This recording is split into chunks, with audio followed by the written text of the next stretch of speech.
Stream के education tube में आपका स्वागत है। मैं आपकी होस्ट आकांक्षा नया वीडियो लेकर फिर हाजिर हूँ। इस वीडियो में हम हिंदी की अगली पाठ योजना बनाएंगे, यानी कि पाठ योजना क्रमांक 136 बनाएंगे। अभी तक हम हिंदी के 135 पाठ योजना बना चुके हैं। उम्मीद है आपने देखा होगा और उन्हें पसंद किया होगा। और यदि अभी तक आप नहीं देख पाए हैं तो हमारे चैनल पर जाकर देख सकते हैं, या वीडियो के नीचे जो डिस्क्रिप्शन बॉक्स है उसे खोलकर भी देख सकते हैं। वहाँ पे आपको सभी सब्जेक्टों की प्लेलिस्ट मिलेगी। पर्टिकुलर सब्जेक्ट की प्लेलिस्ट खोलिए और आप वहाँ से वो पाठ योजना, वो वीडियो, वो टॉपिक देख सकते हैं। यदि नहीं देख पा रहे हैं कोई बात नहीं, कमेंट करके मुझे बताइए, मैं आपको कमेंट बॉक्स में उसकी लिंक दे दूँगी। तो चलिए शुरू करते हैं पाठ योजना बनाना। सबसे पहले हम क्रमांक डालेंगे। आपका जो भी क्रमांक हो आप वो डालिए। उसके बाद इस तरीके से ब्लैक बोर्ड फिलिंग बनाएंगे जिसमें आप अपना इंट्रोडक्शन भरते हैं। यहाँ आपको कॉपी में भी लिखना है और जब आप क्लास में प्रेजेंटेशन करते हैं तब भी आपको ये सारी चीज़ें यहाँ पर लिखनी है। तो हम इसमें क्या क्या लिखेंगे चलिए देखते हैं। सबसे पहले आपको डालना है अपना नाम। यदि अध्यापक हैं तो लिखेंगे छात्र अध्यापक का नाम, अध्यापिका हैं तो लिखेंगे छात्र अध्यापिका का नाम। फिर आता है विद्यालय का नाम, यानी जहाँ भी आपको प्रैक्टिस टीचिंग के लिए भेजा जाएगा उस विद्यालय का आपको नाम लिखना है। फिर है कक्षा, हमारी 9 का प्रकरण है, विषय है हिंदी, उपविषय है हिंदी के अंतर्गत गद्य, दिनांक जब भी आप प्रेजेंटेशन करें, समय जितने भी मिनट का आपका पीरियड लगता हो वो आपको यहाँ डालना है। कहीं पे 35 मिनट लगते हैं, कहीं पे 40 मिनट, इसलिए जो भी जहाँ जा रहे हैं वहाँ जहाँ भी आपको पढ़ाना है वहाँ के हिसाब से आप ये डालें। फिर कालखंड जिस भी पीरियड में आप पढ़ा रहे हैं। फिर आता है हमारा प्रकरण कि हमारा टॉपिक क्या है। तो हमारा यहाँ पे टॉपिक है एक कुत्ता और एक मैना। तो ये एज इट इज़ आप जब क्लास में प्रेजेंटेशन करने जाते हैं तब भी आपको बनाना होता है। तब आप क्या करते हैं, सारी चीज़ें फिल कर देते हैं, लेकिन ये जो प्रकरण होता है इसको आपको छोड़ना होता है ब्लैंक। फिर जब आप उद्देश्य कथन बोलते हैं कि आज हम ये टॉपिक पढ़ेंगे, तब आपको ये प्रकरण डालना है। फिर हमारा पहला पॉइंट है सामान्य उद्देश्य पाठ्य योजना का। इसमें आपको क्या करना होता है, इसमें आप सामान्य उद्देश्य में यहाँ पे हमने लिखा है पूर्वानुसार, लेकिन सामान्य उद्देश्य में आपको लिखना होता है विषय से संबंधित कि आप हिंदी विषय बच्चों को क्यों पढ़ा रहे हैं। यह आएंगे हमारे सामान्य उद्देश्य के अंतर्गत। तो सभी पाठ्य योजना में सामान्य उद्देश्य एक समान होंगे, इसलिए हमने यहाँ पे लिख दिया है पूर्वानुसार। आप हमारे फेसबुक पेज या फिर टेलीग्राम ग्रुप से देखकर लिख सकते हैं। वहाँ पे आपको इसकी पिक मिल जाएंगी, तो आप सामान्य उद्देश्य वहाँ से देखकर लिख सकते हैं, या प्रीवियस वीडियो से लिख लीजिए। विशिष्ट उद्देश्य हमारा अगला पॉइंट, जिसमें कि हम क्या लिखते हैं, उसमें हम लिखते हैं कि हमारा जो टॉपिक है वो हम बच्चों को क्यों पढ़ा रहे हैं। विशिष्ट उद्देश्य के अंतर्गत क्या आता है, हमारा टॉपिक आता है कि जो भी हम टॉपिक है, जैसे एक कुत्ता और एक मैना हम क्यों पढ़ा रहे हैं, तो वो हमको यहाँ पे मेंशन करना है। तो विद्यार्थियों को अध्याय एक कुत्ता और एक मैना से भली भांति अवगत कराना तथा अध्याय पर आधारित प्रश्नों के उत्तर देने में समर्थ करना, ये क्या हो गया, हमारा विशिष्ट उद्देश्य हो गया। फिर आता है सहायक सामग्री, यानी कि हम पाठ को आगे बढ़ाने के लिए, इंटरेस्टिंग बनाने के लिए, बच्चों का ध्यान आकर्षण करने के लिए क्या क्या इस्तेमाल करेंगे, तो वो सारी चीज़ें हमको यहाँ पर मेंशन करनी है। तो हम इस्तेमाल करेंगे लपेट श्याम पट, जिस पर हम होमवर्क, क्लास वर्क, मूल्यांकन प्रश्न, पुनरावृत्ति प्रश्न, कुछ भी चाहें, जो भी चाहें वो बना कर ले जा सकते हैं। कई बार पाठ में सही जोड़ी होती है वो लिख कर ले जाएं। ऐसी बहुत सारी चीज़ें होती हैं जिसमें हम लपेट श्याम पट का इस्तेमाल कर सकते हैं। फिर आता है चार्ट, यानी आप पाठ से रिलेटेड चार्ट बना कर ले जाइए जिसमें बच्चे देखेंगे और उससे जल्दी सीखते हैं, क्योंकि चित्र द्वारा बच्चे जल्दी सीखते हैं। संकेतक, हम संकेतक से, जैसे मैं यहाँ पे आपको एरो से पॉइंट करके बता रही हूँ, ऐसे ही संकेतक का इस्तेमाल आप कर सकते हैं, जिससे आप पर्टिकुलर बिंदु या पर्टिकुलर पॉइंट को दर्शाने के लिए बता सकते हैं। रंगीन चौक, शब्दार्थ लिख सकते हैं, चित्र बना सकते हैं, बहुत सारी चीज़ें आप कर सकते हैं, डस्टर आदि। तो ये सारी चीज़ें क्या हो गई, हमारी सहायक सामग्री होगी। सहायक सामग्री के बाद आता है पूर्व ज्ञान, कि विद्यार्थी हमारे टॉपिक के बारे में पहले से क्या जानते हैं। तो विद्यार्थी पशु पक्षी तथा उनके प्रति मानवीय प्रेम से परिचित हैं, यानी ये पूर्व ज्ञान है उनको, वो पशु पक्षी को जानते हैं। और हमारे कुछ प्रश्न हैं उनके उत्तर भी वो जानते हैं, क्योंकि जो भी हम उनसे प्रश्न करने वाले हैं वो भी चाहें तो आप यहाँ पे ऐड कर लें कि वो अपने राष्ट्रीय गीत या गान से परिचित हैं और उनके रचयिता से परिचित हैं। तो ये भी आप पूर्व ज्ञान में मेंशन कर सकते हैं। फिर आता है प्रस्तावना, जिसमें कि हमको इस तरीके से कॉलम बनाने होते हैं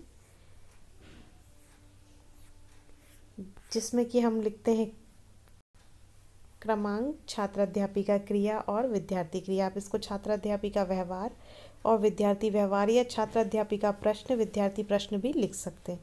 हमारा पहला प्रश्न है हमारा राष्ट्रीय गान कौन सा है, तो जनगण मन। अगला प्रश्न है दूसरा कि जनगण मन के लेखक कौन है, तो रविन्द्रनाथ टैगोर जी। हमारा तीसरा प्रश्न है रविन्द्रनाथ टैगोर जी को और क्या कह के पुकारते हैं, तो गुरुदेव। क्या आपने उनके पशु पक्षी प्रेम से संबंधित कोई घटना या प्रसंग सुना है, तो ये उन्होंने नहीं सुना है बच्चों ने, तो ये हो जाएगा समस्यात्मक प्रश्न। फिर हम उद्देश्य कथन कहेंगे कि आज हम हजारी प्रसाद द्विवेदी द्वारा रचित पाठ जो कि गद्य है, एक कुत्ता एक मैना पर चर्चा करेंगे या अध्ययन करेंगे। इसको अध्ययन करेंगे लिखिए, ज़्यादा अच्छा रहेगा। फिर उसके बाद आता है प्रस्तुतिकरण, और मैंने जैसे आपको बताया था कि अभी तक आपको प्रकरण को ब्लैंक छोड़ के रखना है। तब आप ये उद्देश्य कथन बोलते हैं, तब हम ये प्रकरण यहाँ जब उद्देश्य कथन की बारी आती है तब हम प्रकरण डाल देते हैं कि आज हम बोलते बोलते ही आपको डालना है कि आज हम हजारी प्रसाद द्विवेदी द्वारा रचित पाठ एक कुत्ता एक मैना पर चर्चा करेंगे, तब आप प्रकरण डाल दें। फिर आता है हमारा नेक्स्ट पॉइंट जो कि है प्रस्तुतिकरण। इसमें आपको इस तरीके से कॉलम बनाने होते हैं।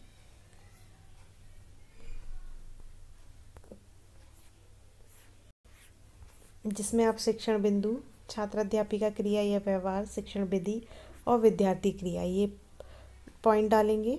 सबसे पहले आदर्श वाचन करेंगे, आज से लेकर भी नहीं देश पाता तक। पठन पाठन विधि का यहाँ पर इस्तेमाल होगा। विद्यार्थी क्या करेंगे, ध्यानपूर्वक सुनेंगे। तो इसमें आपको क्या करना है, छात्र अध्यापिका उचित आरोह अवरोह एवं उच्चारण के साथ आदर्श वाचन करेंगे। फिर आता है अनुकरण वाचन, अध्यापिका विद्यार्थियों को अनुकरण वाचन का आदेश देंगी। विद्यार्थी क्या करेंगे, यहाँ पे भी हमारी पठन पाठन विधि इस्तेमाल होगी, और विद्यार्थी क्या करेंगे, उचित आरोह अवरोह के साथ आदेश अनुसार पाठ का अनुकरण वाचन करेंगे। फिर कठिन शब्द का उच्चारण, इसमें आप उनसे शब्द का उच्चारण करवाएंगे, उनका अर्थ बताएंगे और दोहराएंगे। बच्चे क्या करेंगे, शब्दों को दोहराएंगे। अर्थ कथन विधि का यहाँ पर इस्तेमाल होगा। इस तरीके से आप शब्दों को ब्लैक बोर्ड पर लिखते जाएंगे। यही आपका जब श्यामपठ सारांश होता है वो हो जाएगा कि आप उसको लिखते जाएंगे और बोलते जाएंगे। यानी कि आपको शब्दार्थ ब्लैक बोर्ड पर लिखना है, बच्चों से दोहरवाना है। अर्थ कथन विधि का यहाँ इस्तेमाल होगा।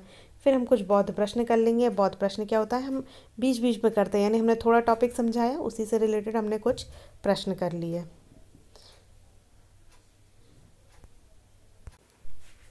प्रश्न हम पूछेंगे कि गुरुदेव ने शांति निकेतन को छोड़कर कहीं और रहने का मन क्यों बनाया, तो विद्यार्थी उत्तर देंगे। प्रश्नोत्तर विधि का हम यहाँ पे इस्तेमाल करेंगे। फिर हम जो सेकंड पैरा है आगे की का पाठ है वो बताएंगे, और उसमें हम पुनः आदर्श वाचन करेंगे, यानी छात्र अध्यापिका उचित आरोह अवरोह के साथ शुद्ध उच्चारण के साथ पाठ को आगे बढ़ाएंगी। आगे के पाठ का आदर्श वाचन करेंगे। पठन पाठन विधि का इस्तेमाल होगा। विद्यार्थी ध्यानपूर्वक सुनेंगे। फिर हम यदि पुनः आदर्श वाचन करेंगे तो हम पुनः अनुकरण वाचन भी कराएंगे। तो उसी तरीके से हमको यहाँ लिखना है कि छात्र अध्यापिका आगे के पाठ का अनुकरण वाचन करने का आदेश देंगी। पठन पाठन विधि का यहाँ इस्तेमाल होगा। विद्यार्थी उचित आरोह अवरोह के साथ शुद्ध उच्चारण के साथ पाठ का अनुकरण वाचन करेंगे। फिर आता है काठिन्य निवारण, यानी वही कठिन शब्दों का हम अर्थ बताएंगे। ब्लैक बोर्ड पर एक एक शब्द लिखते जाएंगे। बच्चों से अर्थ पहले उनसे बताने बोलेंगे, फिर वो नहीं बता पाते हैं तो हम बताएंगे और उनसे दोहरवाएंगे। अर्थ कथन विधि का यहाँ इस्तेमाल होगा। और विद्यार्थी व्यवहार में आपको यही लिखना है कि विद्यार्थी शब्दों को दोहरा रहे हैं। फिर आता है निरीक्षण कार्य, यानी कि जब वो ये शब्दार्थ उतार रहे हैं तब आपको घूम घूम कर उनका निरीक्षण करना है। वही हमको यहाँ लिखना है कि छात्र अध्यापिका विद्यार्थियों को शब्दार्थ उतारने को कहेंगी और निरीक्षण कार्य करेंगी। आप चाहें तो इस समय उनका पिछले दिन का होमवर्क भी चेक कर सकते हैं जब वो ये शब्दार्थ उतार रहे हैं, क्योंकि हम 2 बार पाठ को समझा रहे हैं तो हम दोनों बार अलग अलग कार्य कर सकते हैं। विद्यार्थी क्या करेंगे, वो अपनी पुस्तिका में उसको लिखेंगे। फिर आता है श्यामपट्ट कार्य या प्रारूप। इसमें हम क्या करेंगे, एक कार्ड शीट लेंगे ब्लैक, उसको श्यामपट्ट आकार में काटेंगे और इस तरीके से उसको हम कॉपी में लगाएंगे, जिसमें हम काय से लिखते हैं, वाइट पेंसिल या पेन या सिल्वर जो स्पार्कल पेन आता है उससे, किसी से भी हम इस पर लिख सकते हैं। इस पर आप क्या करेंगे, ब्लैक बोर्ड फिलिंग बनाएंगे पहले, जो हमने शुरू में करी थी, और उसके बाद कुछ आप काठिन्य निवारण यानी शब्दार्थ यहाँ पर लिख लेंगे। फिर उसके बाद आता है मूल्यांकन प्रश्न, यानी हमने पाठकों में जो भी प्रश्न पूछे थे वो हमको दोहरवाने की यहाँ पर आवश्यकता है कि बच्चों को कितना समझ में आया, तो हम कुछ मूल्यांकन प्रश्न कर सकते हैं। तो यहाँ पे हमने एक ही प्रश्न किया है कि गुरुदेव द्वारा मैना को लक्ष्य करके लिखी कविता के मार्ग में को लेखक कब समझ पाया,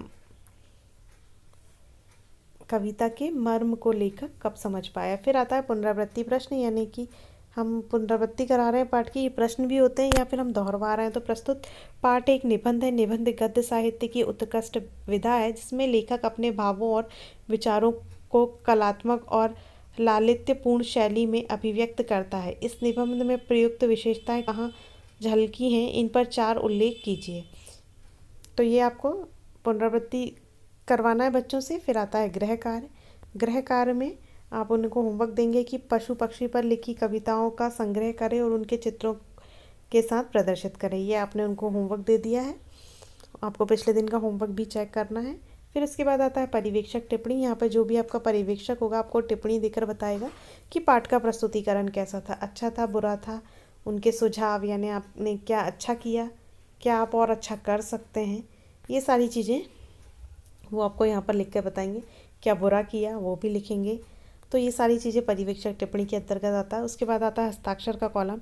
आपके हस्ताक्षर यानी अध्यापक हैं तो लिखें छात्र अध्यापक के हस्ताक्षर, अध्यापिका हैं तो लिखें छात्र अध्यापिका के हस्ताक्षर और परिवेक्षक के हस्ताक्षर। यहाँ पे वीडियो कंप्लीट होता है, पाठ योजना समाप्त होती है। कैसा लगा कमेंट करके ज़रूर बताएं। अच्छा लगता है लाइक कीजिए, दोस्तों से शेयर कीजिए। यदि अभी तक सब्सक्राइब नहीं किया हमारे चैनल को तो सब्सक्राइब ज़रूर करें, बेल आइकॉन प्रेस करें जिससे आने वाली सभी वीडियो का नोटिफिकेशन आपको मिले और आप समय पर उसका लाभ ले सकें। धन्यवाद। जय हिंद।